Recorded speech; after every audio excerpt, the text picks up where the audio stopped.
Hello' everyone, মোৰ অন্য এটা মিনি ব্লগলৈ সকলোকে স্বাগতম। আশা কৰোঁ সকলো ভালে আছে। এয়া আজিৰ মিনি ব্লগটো জগন্নাথ মন্দিৰৰ পৰা।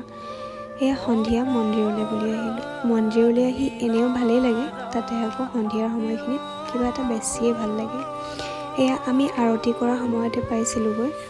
আজি মিনি ব্লগটো অলপ বিশেষ, কাৰণ আজি মোৰ লগত আছে মোৰ মা দুগৰাকী আৰু খুৰী শাহু, বৌ, ভণ্টি, ভাইটি সকলোখিনি গৈছে বাৰু লগত। এয়া আমি যিহেতু সন্ধিয়া গৈছিলোঁ, আৰতি কৰা সময়খিনিতে পালোঁগৈ। এয়া ধূপ চাকি জ্বলাই ল'লোঁ, কিবা এটা মনটো ভাল লাগি গ'ল। এয়া মোৰ মানুহজন, দুয়োজনে আকৌ অলপ ভিডিঅ' কৰি ৰাখিলোঁ। তাৰপিছত অলপ সময় ফুৰিলোঁ, তাৰপিছত ঘৰলৈ বুলি উভতিলোঁ। ঘৰত আহি আকৌ আমাৰ নখোৱা পৰ্ব চলিলে, মানে ঘৰৰ পৰা মায়ে লৈ আহিছিলে নতুন চাউল, তাকে আমি নখোৱা পাতিলোঁ। আজিৰ মিনি ব্লগটো ইমানেই।